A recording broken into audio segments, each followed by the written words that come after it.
Take a look at this seemingly ordinary beer glass. At first glance, it doesn't appear particularly robust. In fact, it feels almost flimsy in your hand, lightweight and with thin walls. But drop it once, twice, thrice, and it remains intact. This is Zupa Fest, German for super firm. Invented in 1977, it was initially estimated to be about 5 times as durable as ordinary glassware. In practice, it turned out to be nearly 15 times as durable. This glass is essentially unbreakable, heat-resistant, stackable, and lightweight. Yet, despite its undeniable quality, these glasses haven't been produced in over 4 decades. The company that made them no longer exists. In fact, the country that made them no longer exists. What was their secret? And perhaps more importantly, why aren't we all drinking from these unbreakable glasses today? Historical context. Post-war Germany. To understand Zupa Fest, we first need to understand where it comes from. It's 1949. From the rubble of World War II's devastation and the defeat of the Nazis, 2 new countries are born, the Federal Republic of Germany in the West and the German Democratic Republic, or GDR, in the East. The world would come to know it as East Germany.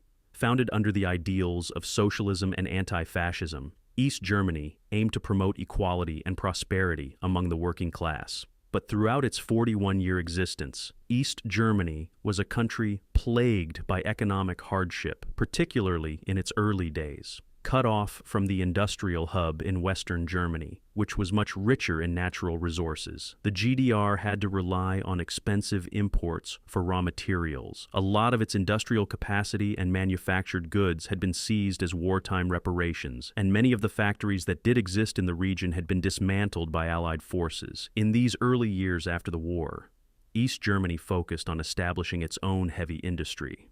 Until this was taken care of, the production of consumer products wasn't prioritized.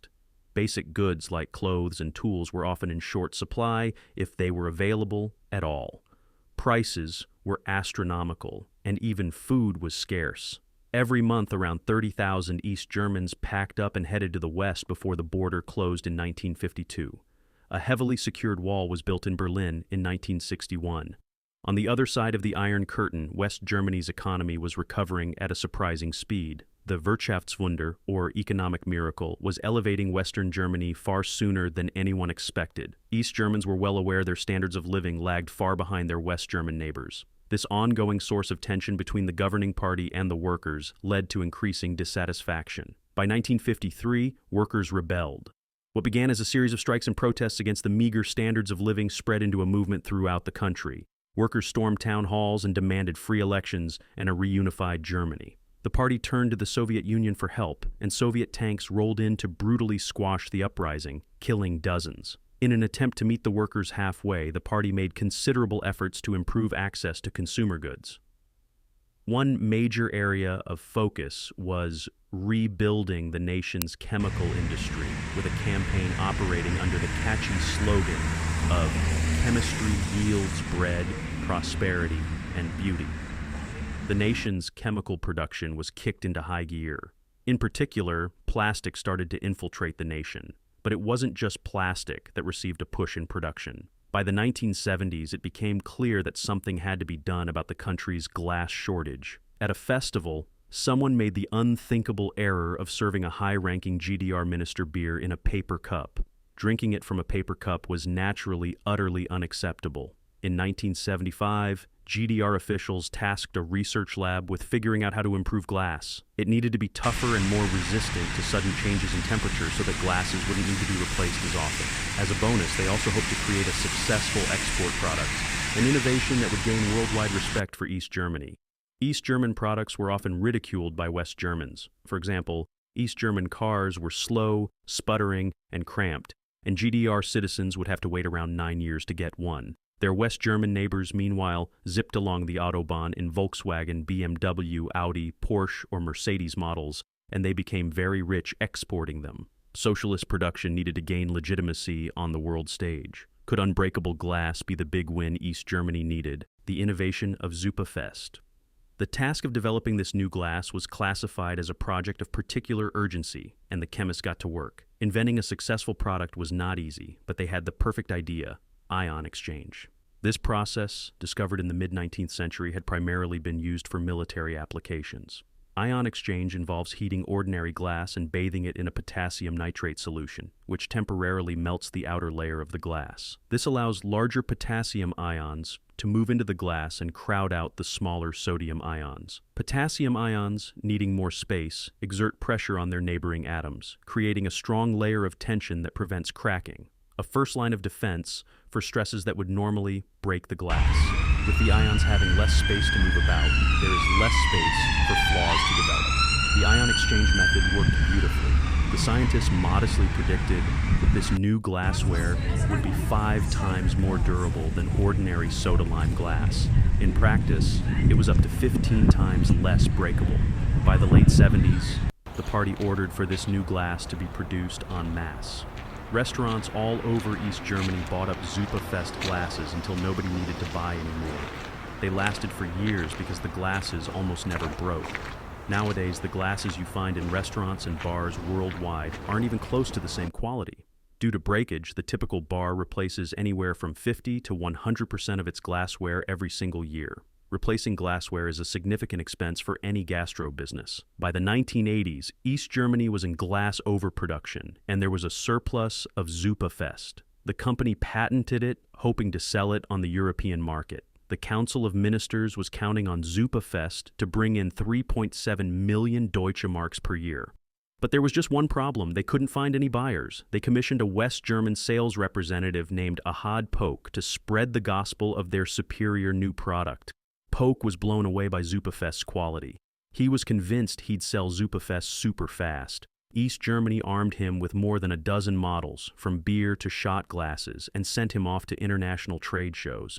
Polk had connections to the biggest names in glass production, including Coca-Cola. He eagerly demonstrated Zupa Fest's quality with the zeal of a true believer, but nobody cared. He didn't sell a single cup. As he recalled it, Coca-Cola reps said, "Why should we use glass that won't break? We earn money with our glasses." Other glass dealers told him, "Why should we saw off the branch we're sitting on?" Market rejection and planned obsolescence. The problem with Zupa Fest glasses was that they were just too good. The values that guided its production were not the values that guided most manufacturing. They were entering a market where disposability often trumped durability. A profit motive can incentivize businesses to create products with planned obsolescence. Planned obsolescence is the design of products with an intentionally limited shelf life so that consumers will buy the product over and over again. It's a controversial but very effective business practice. For example, light bulbs that never break have existed for more than 100 years. But in the 1920s, a cartel of light bulb producers made sure to never produce anything lasting more than 1,000 hours. Once the Berlin Wall fell and the GDR dissolved, Zupa Fest 2 ended. In 1991, it shut its factory for good. Collectors still hoard crates of the glasses or sell them on eBay. There are restaurants and bars throughout Eastern Germany that use the same Zupa Fest glasses they bought 40 years ago to this day. Legacy and reflection. Planned obsolescence is not the whole story of Zupa Fest's disappearance. It was also just ahead of its time. Major U.S. manufacturer Corning Glass experimented with hardening glass with ion exchange in the 1960s, independently from what was happening in the GDR. A bit later, when they realized how strong it was, they thought, like the East Germans, that they had hit the jackpot. They pitched their glass to companies that made phone booths, car windshields, and prism windows. At first, there was interest, but sales were slow. Corning was charging a lot for the glass, and most of the potential buyers ultimately went back to using laminated glass as they had been since the 1930s. Corning's upgraded glass just wasn't worth it to them, so the hardened glass got shelved for decades. That is until 2007, when Steve Jobs approached Corning with a request for help in creating the iPhone. He needed a glass that was thin, transparent, and as unlikely to shatter as possible. And that's how chemically hardened glass is most widely used today, in the screens of billions of electronic devices worldwide.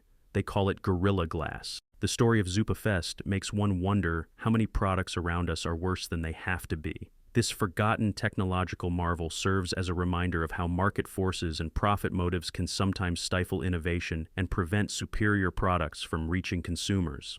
The rise and fall of the unbreakable glass from East Germany highlight the complex interplay between technology, economics, and consumer behavior, urging us to reflect on the true cost of planned obsolescence and the value of durability in a disposable world.